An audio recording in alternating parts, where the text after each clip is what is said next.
Hello students, I am Deepak Garg from GHD Academy Jagrao. Now I am going to discuss the next topic, the working capital and factor affecting the choice of working capital. आज हम working capital पढ़ेंगे. Working capital क्या होती है? The difference between the current assets and current liability, उसको हम working capital कहते हैं.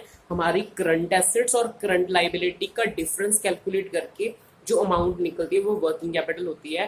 वर्किंग कैपिटल को कहते हैं इन्वेस्टमेंट इन करंट एसेट्स. इसको और अंडरस्टैंड करने के लिए वर्किंग कैपिटल क्या होती है? When the current asset is greater than the current liability, उसको वर्किंग कैपिटल कहते हैं. Two type of working capital हो सकती है. ग्रॉस वर्किंग कैपिटल मतलब sum of all current assets. अगर हम नेट वर्किंग कैपिटल की बात करें, the current assets minus current liability is called the working capital according to the net working capital.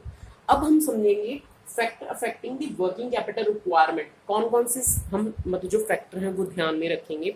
सबसे पहला फैक्टर होता है nature of business. Nature of business होता है मैन्युफैक्चरिंग बिजनेस. मैन्युफैक्चरिंग बिजनेस में वर्किंग कैपिटल सबसे ज्यादा चाहिए होती है क्योंकि वहां पे हम लॉट ऑफ एक्टिविटीज परफॉर्म करते हैं. अगर हम ट्रेडिंग बिजनेस की बात करें, ट्रेडिंग में सिर्फ हम बाइंग एंड सेलिंग करते हैं तो वहां पे वर्किंग कैपिटल में इतनी एक्टिविटीज नहीं होती, तो वर्किंग कैपिटल की रिक्वायरमेंट कम होती है. नेक्स्ट मैं बात कर रहा हूँ स्केल ऑफ ऑपरेशन. जितनी बड़ी ऑर्गेनाइजेशन होगी वहां पे वर्किंग कैपिटल रिक्वायर होगी, लेकिन जितनी छोटी ऑर्गेनाइजेशन होगी वहां पे वर्किंग कैपिटल की रिक्वायरमेंट कम होगी. नेक्स्ट मैं पॉइंट की बात कर रहा हूँ बिजनेस साइकिल.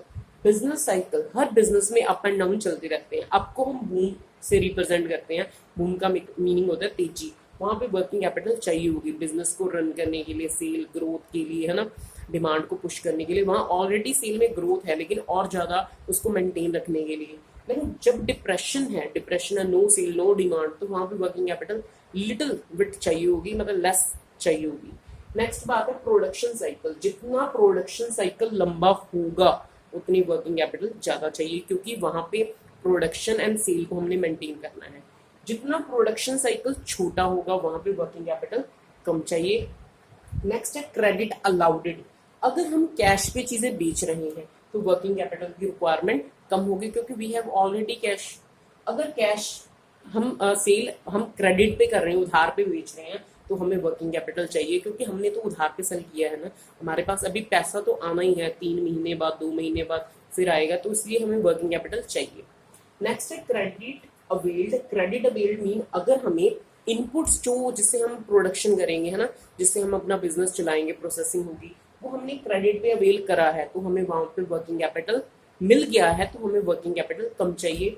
अगर हमें इनपुट्स के ऊपर क्रेडिट नहीं मिला, इनपुट्स अवेल नहीं हुए हैं ऑन क्रेडिट, तो हमें वहां पे कैश पे इनपुट खरीदने होंगे तो हमें वर्किंग कैपिटल चाहिए होगी.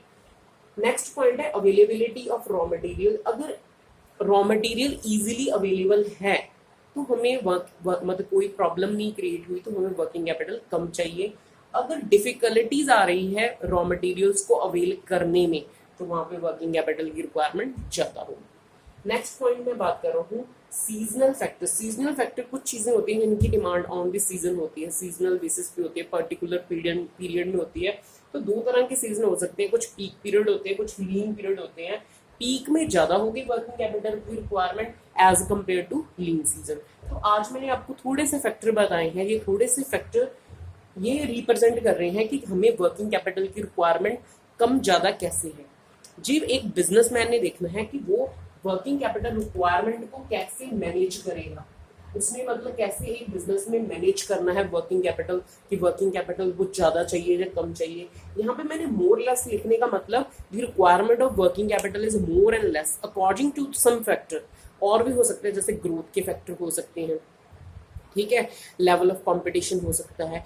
इसमें फैक्टर आप खुद मेंटेन कर लो, लेकिन आपको पेपर में ये 5 मार्क्स 6 मार्क्स में क्वेश्चन आता है, वहां पे 4 फैक्टर या 5 फैक्टर पूछते हैं, तो आप कुछ अपने 5-6 पॉइंट पक्के कर लो ना, तो उससे आप इसको रिप्रेजेंट कर सकते हो. अगर केस स्टडीज में आइडेंटिफाई करने के लिए पूछा गया है तो आपको सॉलिड पॉइंट्स होने चाहिए.